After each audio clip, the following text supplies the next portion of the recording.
Oke Bri, kita udah punya nih ke-8 nominasi film Best Picture Oscar 2021. Dan di video kali ini, gue bakal ngurutin filmnya dari peringkat terakhir gue sampai ke peringkat pertama favorit menurut gue. So, let's check it out.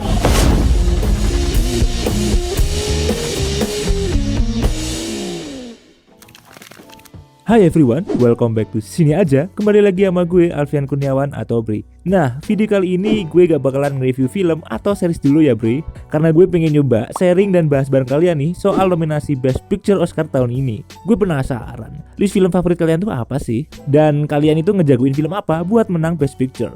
So, tinggalin jejak kalian di kolom komentar ya. Kasih tahu gue list film favorit kalian, mulai dari yang lu kurang suka sampai yang lu suka banget. Dan tulis juga prediksi kalian, kira-kira yang bakal menang Best Picture tahun ini tuh film apa? Wah, kayaknya bakal seru tuh ya. Oke, sebelum kita mulai Bre, jujur ini merupakan tahun pertama gue ngikutin Oscar dan terjun lebih dalam ke dunia perfilman kayak gini. So, mungkin prediksi gue di akhir nanti gak bisa setepat prediksi kalian yang udah lama ngikutin dunia perfilman kayak gini Bre. But, let's just sharing each other about our thoughts, shall we? Oh ya, dan juga list film yang bakal gue share ini itu lebih ke personalis film favorit gue ya. Gak objektif dan gak menilai dari semua aspek. Oke, you got it?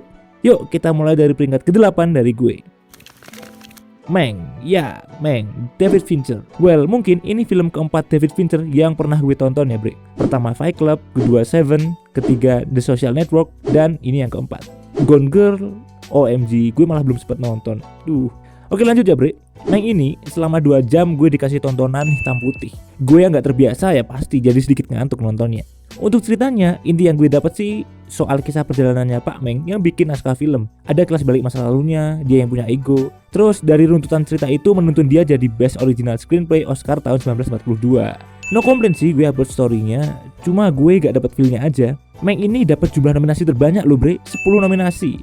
Tapi gue prediksinya Mank itu menang di production design sih. Karena latar waktu 30 dan 40-an itu keren banget di sini. Banyak observasi yang harus dilakukan memang. Overall Mank ini tetap bagus kok, cuman gue kurang enjoy aja nontonnya Bre. Oke, next kita masuk ke peringkat ke-7 dari gue. Ya ini adalah Promising Young Woman. Well, sebenarnya Bre, dari segi cerita bisa dibilang fresh ya. Bagian endingnya tuh gue gak nyangka bakal dibawa ke situ. Entertaining, ya quite entertaining sih. Cuma menurut gue kayak ada yang kurang gitu. Kayak gimana ya? Gue mikirnya tuh bakal psycho gitu kan Mbak Cassandra ini. Di awal film aja udah di lead ke arah situ kan. Pulang-pulang baju berdarah. Terus kayak yang ngancem ibu-ibu sekolah itu, gue pikir itu anaknya bakal digengbeng beneran. Ya pokoknya se-psycho itulah di pikiran gue. Tapi malah semua pandangan gue salah. Kayak diputer gitu. Mungkin emang dibikin gitu sih ceritanya. Tapi gue personal sih jadi kurang masuk di hati ya. Twistnya emang fresh sih. Naskah ceritanya itu unik dan baru. Dari hasil Writer Guild Award kemarin, Promising Young Woman menang Best Original Screenplay. Waduh, jadi makin bingung nih. Buat Oscar nanti gue prediksi siapa yang menang. Oke, untuk performance actingnya dari Mbak Carey Mulligan, menurut gue dia emang ngebawa film ini jadi lebih hidup sih Bre. Her acting was pretty good. Walaupun gue belum pernah nonton film Carey Mulligan yang lain ya. Tapi ya kemungkinan besar dia menang Best Actress tahun ini sih. Tapi ya sorry sekali lagi ya, Promising Young Woman, kamu itu memang menghibur dan fresh, cuma kurang masuk di hati gue. Makanya di nomor 7. Lanjut, peringkat 6 adalah Judas and the Black Messiah. I am revolutionary. Itu merinding banget sih Bre. Daniel Kaluuya prediksi gue memang menang Best Supporting Actor. Film ini Bre sebenarnya bagus. Penulisan naskahnya menurut gue udah well written, ceritanya gak terlalu bikin bosen karena diimbangi actionnya juga. Deep message soal Black Lives Matter. Cuma feel-nya itu kurang dapat sih di gue, khususnya di pengembangan karakternya ya. Terus untuk porsi actingnya itu malah menang di supporting actornya. Lead actornya itu kurang ngebawa film ini jadi lebih emosional, itu menurut gue ya. Dan hal aneh yang terjadi adalah Lakit itu kok masuk nominasi Best Supporting Actor. Lah, dia kan lead actornya nih. Gue bingung sih. Gue mikirnya saat itu seharusnya yang masuk itu Alan Kim dari Minari, gue harapnya. Kok malah Lakit. Sempet kaget sih gue Bre. Tapi ya terserah Academy Awards aja dah, nurut aja. Kan mereka yang bikin acara, bukan kita. Kok kita yang ngatur, ya gak? And for your information Bre, film ini semua tim production sampai aktornya itu kebanyakan dari black people ya. Ya gue bukan bermaksud apa-apa ya Bre, tapi ini ajang penghargaan Amerika. You know what I mean. Peringkat kelima, waduh, ini gue agak susah nentuin film apa yang bakal gue kasih di nomor 5 ini. Tapi akhirnya gue kasih tempat untuk nomor 5 ini ke Sound of Metal. Gue awalnya mikir film ini bakal kayak Whiplash gitu ya, ngedram gitu. Bedanya Whiplash ini soal jazz, Sound of Metal ini ya metal. Ternyata bukan itu dong Bre. Ini soal tuli anjir, gangguan pendengaran, gokil. Dan gue akuin editing soundnya memang bener-bener mantep nih Sound of Metal. Best sound tahun ini, Sound of Metal harus menang sih, karena emang sekeren itu sih bre. Skripnya juga udah bagus bre, walaupun kebanyakan memang gak ada ngomong-ngomongnya ya, pakai bahasa isyarat kan. Tapi untuk pesannya itu sampai ke gue sih, bener-bener kita bakal ngerasain rasanya punya gangguan pendengaran, ngerasain tuli, dan dampak untuk kehidupan nantinya itu juga kelihatan. Semua hal yang tiba-tiba bakal berubah 180 derajat itu bakal kelihatan. Untuk acting Riz Ahmed juga udah good banget, Paul Raci juga also good. Cuma gue gak begitu milih mereka menang di Best Actor sama Supporting Actor sih. Tapi gue tetap senang mereka masuk nominasi karena dia deserve it bre. Entertaining actually gak begitu sih, karena lebih ke storytellingnya menurut gue, sama message-nya yang ingin disampaikan. Ya semua itu kembali ke esensi lu nonton tuh apa, ya gak? Oke, lanjut nomor 4 dari gue, Nomadland. Wah, sebenarnya gue bingung nih, mau gue taruh nomor 4 atau 3 Nomadland ini. Ya, tapi akhirnya gue taruh ke nomor 4. Karena mungkin nih, bagi gue Nomadland ini a bit boring ya. Atau mungkin dulu pas gue nonton itu gue kurang relax sama enjoy ya, kurang ngecil gitu pas nonton. Padahal kalau dari sinematografi itu bener-bener memanjakan mata bre. Penulisan ceritanya juga well written. Dan jujur nih bre, pas selesai nonton, gue baca kreditnya, terus nyari-nyari infonya, itu gue baru nyadar, terkejut gitu. Karena semua pemeran di Nomadland ini tuh orang lokal asli bre, dari komunitas nomad Amerika. Kecuali Mbak Frances McDormand lah ya kan, dia artis utamanya. Gue jadi penasaran nih, Chloe Zhao ini ngarahinnya gimana sih? Dia skripnya itu kayak gimana? Apakah pure mereka ini ngomong langsung atau baca skrip dulu? Well, Chloe Zhao, I'm rooting for you for Best Director at Oscar this year. Oh ya, dan untuk sinematografi juga harus menang sih. Best Picture kemungkinan besar menang juga, tapi ya banyak faktor yang harus diakumulasi, dia kak. Dan satu lagi nih, pesan yang ingin disampaikan film ini tuh ngena ke gue bre. Sepanjang film gue ngikutin pelan-pelan, mencerna, terus tiba-tiba pas di scene Mbak Fran ini ngobrol sama Boswell, itu ada simbolik kaktus yang udah berbunga di tempat yang sama, dan mereka ngomongin hal itu bre.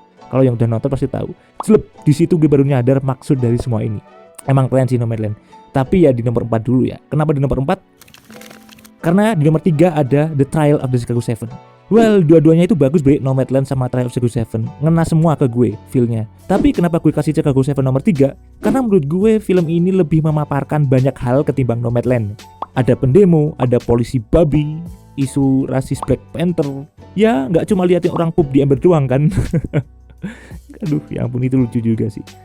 Aaron Sorkin ya ini, gue gak begitu ngikutin dia sih. Paling dulu ya The Social Network itu, direkturnya David Fincher, screenplaynya Aaron Sorkin. Ya dulu gue nontonnya ya suka-suka aja sih, gak begitu memperhatiin. Tapi sekarang karena gue udah memperhatiin nih, ya gue harap The Trial of Chicago 7 ini menang Best Original Screenplay. Tapi dilihat Promising Young Woman, dia menang di Critics' Choice Award sama Writer Guild Award. Ya jadi susah sih siapa yang bakal beneran menang di kategori ini. Tapi Trial of Chicago 7 ini tetap keren sih, jajaran castingnya juga mantep-mantep bre. Banyak yang gue kenal. Terus di ending juga gue terharu banget, gue mau nangis gitu. Emosionalnya memang kerasa banget sih. So inilah alasan gue kenapa naruh Trial of Chicago 7 nomor 3 dibanding Nomadland, karena lebih banyak hal yang dipaparkan. Dan sekarang untuk peringkat nomor 2-nya jatuh ke The Father. Wow, The Father. Kenapa The Father? Apa spesialnya? Ya karena emang emosionalnya, feel-nya, storytellingnya itu masuk ke gue bre. Film ini jujur bikin mikir di awal. Banyak pertanyaan yang akan muncul, menebak-nebak setiap scene yang diberikan, dan berusaha merangkai semuanya. Yang mana yang realita, yang mana yang imajinasi, dan apa yang sebenarnya terjadi. Bisa dibilang film ini tuh my cup of tea ya bre. Film yang bikin mikir kayak gini tuh favorit gue. Penulisan skripnya menurut gue itu rapi banget nih The Father. Mungkin The Father ini saingan terberat bagi Nomadland di kategori Best Adapted Screenplay ya. Terus editing filmnya juga udah keren sih menurut gue, The Father. Dan yang bawain kalau lu pengen tahu itu Anthony Hopkins sama Olivia Colman. Wow, gue belum nonton The Silence of the Lambs ya. Gak tahu apakah film The Father ini merupakan penampilan terbaiknya Anthony Hopkins. Tapi untuk saat ini Best Actor in Leading Role, gue pengennya Pak Anthony Hopkins yang menang. Walaupun kemungkinan besar yang menang Best Actor itu bisa jadi Chadwick Boseman dari My Rainey's Black Bottom. Dan untuk Olivia Colman nih, untuk Best Supporting Actress, nggak dulu deh ya. Gue prefernya Yeon Yoo Jung dari Minari. Tapi itu pilihan gue sih. Kemungkinan besar yang menang bisa jadi Marla Bakalova dari Borat. Overall nih, The Father ini pesannya ngena ke gue bre. Emosionalnya kerasa banget. Relate lah sama kehidupan nyata gitu. Apalagi gue ngalamin juga punya orang tua yang udah berumur. Makin tumpah-tumpah dah tuh, bikin gue sadar untuk merawat orang tua. Itulah makanya gue kasih The Father ini di nomor 2. And now for the first place goes to Minari. Yay, Minari. Oh Minari, wonderful Minari. Film ini relate banget sama kehidupan nyata bre. Dan well, it's about American dream. Jadi persentase menang Best Picture juga ada. Dan gue harap sih menang Best Picture beneran. Tapi ya balik lagi bre, keputusan apa yang bakal diambil Academy Award tahun ini, semua tergantung mereka. Oke, Minari ini itu relate banget sama gituan nyata. Acting mereka juga kelihatan natural gitu. Khususnya untuk Yeon Yoo Jung, gue pengen dia menang di kategori Best Supporting Actress di Oscar tahun ini. Karena dialah yang bikin suasana di Minari ini jadi lebih hidup dan berwarna. Dia juga yang bawa bibit Minari dan juga bikin keluarga jadi bersatu. Maria Bakalova, minggir dulu deh. Yeon Yoo Jung mau lewat, ya enggak? Pengen banget sih Yeon Yoo Jung menang di sini. Oke, di film Minari ini pokoknya soal kehidupan keluarga banget ya. Bakal ada kebersamaan, lucunya, perjuangan, sedihnya. Well, semua itu dibangun secara perlahan di sepanjang film agar kita simpati sama karakternya. Sampai akhirnya, boom, dibikin pecah nanti di sepertiga akhir film ini. Scene itu, Bre, kalau lu nonton, itu bikin gue gregetan dan terharu banget sih. Penulisan naskah ceritanya dari Lee Isaac Chung itu menurut gue emang udah well written. Ditambah lagi sama sentuhan scoring musiknya yang alami dan menyentuh banget. Emosionalnya juga jadi makin kerasa. Menurut gue scoring musiknya itu saingan sama Soul deh. Tapi ya Soul yang bakal menang untuk scoring musik sih, biar ada jatah gitu kan ya. Next untuk endingnya, jujur gue lebih suka open ending kayak gini dibandingin kalau diliatin mereka jadi sukses. Karena kesan yang gue dapet nantinya kalau mereka sukses itu kayak setelah berjuang susah payah jadi sukses, segampang itu diliatin suksesnya. Ya memang sih happy ending, terjawab memang, tapi ya jadi kurang berkesan. Jadi pemilihan open ending kayak gini tuh menurut gue udah pas banget. Karena nih, inti film ini yang gue dapat selain berjuang mencapai mimpi, ya mimpi American Dream gitu, tapi itu lebih berfokus ke jalinan kebersamaan sebagai sebuah keluarga. Dan hell yeah, gue dapat banget pesan dan emosionalnya di film ini, yang menjadikan Minari film favorit gue nomor 1 dibandingin film yang lainnya. Nah, itu tadi peringkat film Best Picture gue, bre. Dari yang kurang gue suka sampai yang gue favoritin banget. Nah, apakah urutan list film gue ini ada yang sama kayak yang punya kalian? Share di kolom komentar ya, bre. Dan untuk prediksi pemenang Oscar 2021, untuk saat ini, gue memprediksi. And the Oscar goes to Nomadland. Yes, Nomadland yang akan menang Best Picture tahun ini. Tapi bisa jadi, bre, bakal ada kejutan lagi dari Oscar tahun ini. Kita tunggu aja nanti tanggal 25 April. Oke, selama waktu penantian ini gue bakal rewatch lagi sama nontonin film nominasi Oscar lainnya yang belum ketonton. So, kemungkinan besar akan ada video prediksi lagi untuk semua kategori. Dan bisa jadi ada perubahan prediksi. Oke, jadi stay tune ya, bre. Biar nggak ketinggalan channel ini ya jangan lupa subscribe dulu. Karena beberapa minggu ke depan gue bakal update juga review film edisi Oscar. Oke, ditunggu terus ya. Mungkin itu dulu aja. Jika kalian suka channel ini, jangan lupa tetap support kita dengan cara like, share, dan subscribe. Kritik dan saran juga dibutuhin untuk perkembangan channel ini. Sekian dari gue Alfian Kurniawan atau Bre, dan selamat menonton.